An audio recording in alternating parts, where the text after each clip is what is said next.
ಬೆಳಗಾವಿ ಜಿಲ್ಲೆ ಬಂದಿದ್ರಿ, ಸಾವತಿ ಯಲ್ಲಮ್ಮ ಪೂಜೆ ವಿಶೇಷ ಪೂಜೆ ಇಲ್ಲ ಹಂಗೇನೇನು ನೋಡ್ರಿ, ಎಲ್ಲೆಲ್ಲಿ ಬರ್ತೈತಲ್ಲ ದರ್ಶನ ತೊಗೊಂಡು ಹೋಗೋದು. ರೇಣುಕಾ ಯಲ್ಲಮ್ಮ ನಮ್ಮ ಮನಿದೇವ್ರು ಮೊದಲೇನಿಂದು, ಯಾಕಂದ್ರೆ ನಮ್ಮ ಹಿಂದೆ ಬಸ್ಗಳಿದ್ದು ರೇಣುಕಾ ಟ್ರಾವೆಲ್ಸ್ ಅಂತ. ಅದಕ್ಕೆ ಇವತ್ತು ಇಲ್ಲಿ ನಮ್ಮ ಬೈಲಹೊಂಗಲ ತಾಲೂಕಿನಲ್ಲಿ ಕಾರ್ಯಕ್ರಮ ಇತ್ತು, ಅದು ಮುಗಿಸ್ಕೊಂಡು ಯಲ್ಲಮ್ಮನ ದರ್ಶನ ತೊಗೊಂಡು ಹೋಗೋದು ಬಿಜಾಪುರ. ಹೋಗುವಾಗ ಬೆಳವಡಿ ಮಲ್ಲಮ್ಮ ಕಡೆ ಹೋಗ್ತೀರಿ? ಬೆಳವಡಿ ಮಲ್ಲಮ್ಮ, ಕಿತ್ತೂರು ಚೆನ್ನಮ್ಮ ಅವರೆಲ್ಲ ಸ್ವಾತಂತ್ರ್ಯ ಹೋರಾಟಗಾರರು, ನಮಗೆಲ್ಲ ಆದರ್ಶ ಅಲ್ರಿ. ನಮಗೆ ಔರಂಗಜೇಬ ಯಾವ ಸೊಳೆ ಮಗ ಅಕ್ಬರ್ ಅವ್ರು ಯಾರೂ ಅಲ್ಲ. ಕ್ರಾಂತಿ ನೆಲದಿಂದ ಈ ಪ್ರವಾಸ ಹಾಂ, ಸಂಗೊಳ್ಳಿ ರಾಯಣ್ಣ, ವೀರರಾಣಿ ಕಿತ್ತೂರು ಚೆನ್ನಮ್ಮ, ಬೆಳವಡಿ ಮಲ್ಲಮ್ಮ ಇವರೆಲ್ಲ ಇಲ್ಲಿ ಹುಟ್ಟಿದಂಥ ಪುಣ್ಯಭೂಮಿ ಬೆಳಗಾವಿ ಜಿಲ್ಲೆ. ಅದಕ್ಕೆ ಇಲ್ಲಿದಿಂದಲೇ ನಮ್ಮ ಹೋರಾಟ ಕ್ರಾಂತಿ ಪ್ರಾರಂಭ ಆಗಿದ್ದು ಇಲ್ಲಿದಿಂದ. ಮೊದಲನೇದ್ದು ಭಿನ್ನ ಮಾತೆ ನೀವು ಅಂತೀರಿ, ನಾವು ಪಕ್ಷ ನಿಷ್ಠಾವಂತರು ಬೆಳಗಾವಿಯಲ್ಲೇ ಸಭೆ ಮಾಡಿದ್ವಿ. ರಮೇಶ್ ಜಾರಕಿಹೊಳಿ ಅವರು, ನಾವು ಎಲ್ಲರೂ ಇಲ್ಲೇ ಸಭೆ ಮಾಡಿನೇ ನಾವು ಯಶಸ್ವಿ ಆದ್ವಿ. ಉಚ್ಚಾಟನೆ ಮಾಡಿರ್ಬೋದು, ಈ ನಾವು ಸ್ವಲ್ಪ ದಿವ್ಸನಾಗ ಅವ್ರು ಉಚ್ಚಾಟನೆ ಮಾಡೋ ಕಾಲ ಬರ್ತೈತಿ. ಜನರಿಂದ ಹೈಕಮಾಂಡ್ ಅವ್ರನ್ನ ತಲೆ ಮ್ಯಾಗ ಕುಂಡ್ಸ್ಕೊಂಡಿರ್ಬೋದು, ಆದ್ರೆ ಜನ ತಲೆ ಮ್ಯಾಗ ಕುಡ್ಸ್ಬೇಕಲ್ಲ. ಅಲ್ಲ, ಮಹಾರಾಷ್ಟ್ರದ ಬಿಜೆಪಿ ಮುಖಂಡರು ಹೇಳೋ ಪ್ರಕಾರ ಮತ್ತೆ ಯತ್ನಾಳ್ ಅವರು ವಾಪಸ್ ಬಿಜೆಪಿಗೆ ಬರ್ತಾರೆ ಹಾಗೆ ಅಂತೇಳಿ, ಒಂದಿಷ್ಟು ಅಧಿವೇಶನ ಮುಗಿಲಿ ನಾವು ಮಾತಾಡ್ತೀವಿ. ನಾವಂತೂ ಈ ಕುಟುಂಬದಿಂದ ಬಿಜೆಪಿ ಹೊರಗೆ ಬರುತ್ತಾನ ನಾವು ಬರೋದಿಲ್ಲ ಬಿಜೆಪಿಗೆ. ಎಲ್ಲಿಏನು ಕೆಲಸ ಐತಿ? ಇನ್ನು ವಿಜೇಂದ್ರ ಮುಖ್ಯಮಂತ್ರಿ ಮಾಡ್ಲಕ್ಕ ಅವನ ವಿಜೇಂದ್ರನ ಮಗ ಅಥವಾ ರಾಘವೇಂದ್ರ ಯಡಿಯೂರಪ್ಪನ ಮಗನ ರಾಜ್ಯ ಅಧ್ಯಕ್ಷ ಮಾಡ್ಲಕ್ಕೆ ಬರ್ಬೇಕೇನು?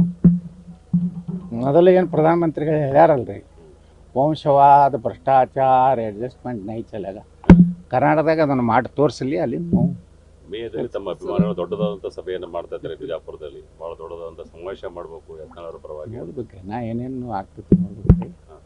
ಈಗೇನು ಭಾಳ ಗಡಿಬಿಡಿ ಇಲ್ಲ, ಇನ್ನೂ 3 ವರ್ಷ ಐತಿಲ್ಲ. ಈಗ ಎಲ್ಲ ಮಾಡಿ ಖಾಲಿ ಕೈ ಮಾಡ್ಕೋದಿಲ್ಲ, ಚುನಾವಣೆ ಬರಲಿ.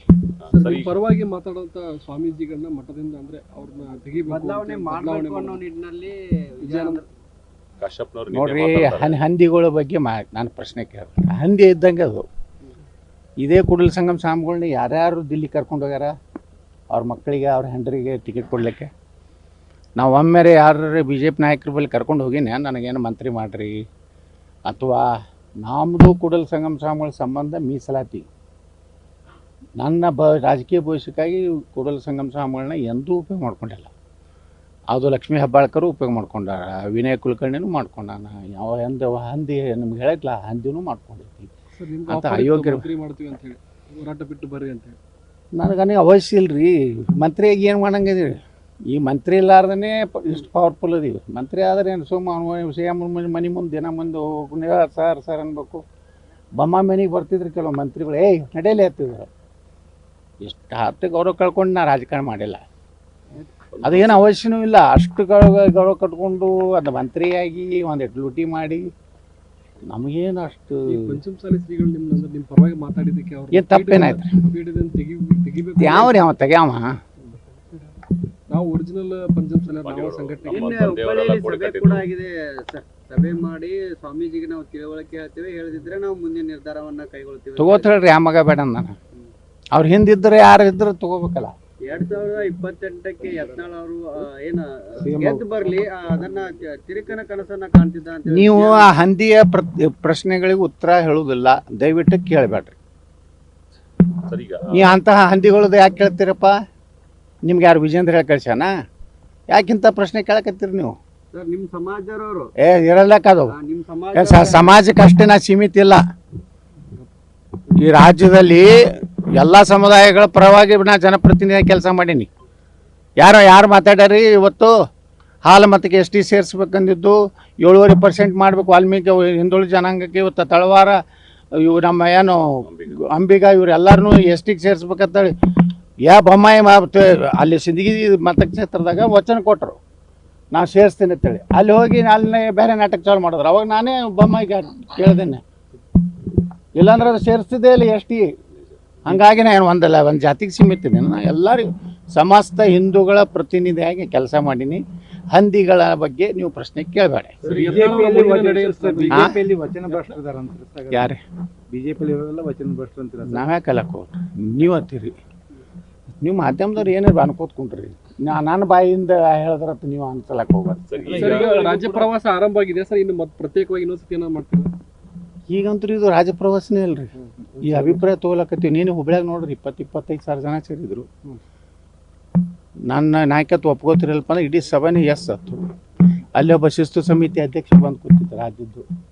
ಆ ವಾತಾವರಣ ನೋಡೋದ, ಆ ಶಿಸ್ತು ಸಮಿತಿ ಅಧ್ಯಕ್ಷ ಸರಿಯಾಗಿ ವರದಿ ಮಾಡಲಿ, ಏನಿದೆ ಏನು ವಾಸ್ತವ ಏನೈತೆ ಕರ್ನಾಟಕದ ಹೇಳಿ. ಒಂದು ಕುಟುಂಬದ ಹಿಂದೆ ಕರ್ನಾಟಕದಲ್ಲಿ BJP ಅಥವಾ ಹಿಂದೂಗಳಿಲ್ಲ. ಹಿಂದೂಗಳು ಮನಸ್ಸು ಮಾಡಿದ್ರೆ ಎಂತೆಂಥ ಪಕ್ಷಗಳಿಗೆ ಮಾಡಿಕೊಡ್ತಾರೆ. ಈ ರಾಜ್ಯದಲ್ಲಿ ಏನು ತಿಳ್ಕೊಂಡಾರ, ಯಡಿಯೂರಪ್ಪನ ಫೋಟೋ ಅವ್ನ ಮಗನ ಫೋಟೋ ಹಾಕ್ಕೊಂಡ್ರೆ ಕರ್ನಾಟಕದಲ್ಲಿ ಜನ ಓಟ್ ಹಾಕ್ತಾರೆ. ಅದು ಹೋಯ್ತದ ಕಾಲ. ಇವರು ಮಹಾಭ್ರಷ್ಟರದಾರೆ, ಲೂಟಿ ಮಾಡ್ಯಾರೆ. ಅಷ್ಟು ರೈತ ನಾಯಕ ಇದ್ದವ ವಿದೇಶನಾಗ ಯಾಕೆ ಆಸ್ತಿ ಮಾಡ್ಯಾನ? ಇನ್ನತನ ನಾನು ಹಾಕಿದ ಸವಾಲಕ್ಕೆ ಉತ್ತರ ಕೊಟ್ಟಿಲ್ಲ. ನೀನು ಲಿಂಗಾಯತ ಅಲ್ಲ ಅಂತ ಹೇಳಿನಿ, ನಾ ಲಿಂಗಾಯತ ಇದ್ದೇನೆ ಅನ್ನೋದು ಪ್ರೂಫ್ ಮಾಡ್ದ ಇಲ್ಲ. ಕರೋನಾದಾಗ ಲೂಟಿ ಮಾಡಿ ಅಂತ ಹೇಳಿದೆ, ಅದಕ್ಕೆ ಪ್ರೂಫ್ ಮಾಡ್ದ ಇಲ್ಲ. DK ಶಿವಕುಮಾರು ನನ್ನ ಭಿಕ್ಷೆಯಿಂದ ನೀನು MLA ಆಗಿನಿ ಅಂದೆ, ನಾ ಆಗಿಲ್ಲೋ, ನನ್ನ BJP ತಾಕತ್ ಮ್ಯಾಗ ಆಗಿನಂತ ರಾಜೀನಾಮೆ ಕೊಟ್ಟು ನಮ್ಮ ನಿಂದಿರ್ತೀನಂತ ಸವಾಲು ಹಾಕದ ಇಲ್ಲ. ವಾಲ್ಮೀಕಿ ಇದೆ ನಮ್ಮ ಇದರಲ್ಲಿ ಮೂಡಾದಲ್ಲಿ ನಾನು ಪಾದಯಾತ್ರೆ ಮಾಡಿ ಮೈಸೂರು ಮುಟ್ಟೋದ್ರೊಳಗಾಗಿ ಸಿದ್ದರಾಮಯ್ಯನವ್ರು ರಾಜೀನಾಮೆ ಕೊಡ್ತೀನಿ ಅಂದ್ರೆ ಎಲ್ಲಿದೆ ರಾಜೀನಾಮೆ? ಅದಕ್ಕೆ ಇವೆಲ್ಲ ಅಡ್ಜಸ್ಟ್ಮೆಂಟ್. ಈಗೆಲ್ಲ ಆಕ್ರೋಶ ಐತೇನೋ. ಮೊದಲು ನೀ ಮಹಾ ಭ್ರಷ್ಟದಿ, ಈ ಸಿದ್ದರಾಮಯ್ಯ ಅವ್ರಿಗೆ ಏನು ಬೈತಿ? ನಿನ್ನ ಲೂಟಿ ಮಾಡಿದ್ದನ್ನೇ ಇವತ್ತು ಯಾವ ಹೋರಾಟ ಸಕ್ಸಸ್ ಆಗ್ಯಾವ ವಿಜೇಂದ್ರನು. ಜನಾಕ್ರೋಶ ಆಗ್ತದೆ. ಜನಾಕ್ರೋಶ ಅಲ್ಲ, ನಿಮ್ಮ ಕುರ್ಚಿ ಆಕ್ರೋಶ ಆಗಿದೆ ನಿಮ್ಮ ಅಪ್ಪ ಮಕ್ಕಳಿಗೆ. ಹೀಗಾಗಿ ಕರ್ನಾಟಕದಲ್ಲಿ BJP ಹಾಳು ಮಾಡ್ಲಕತ್ತವ್ರು ಅವರು.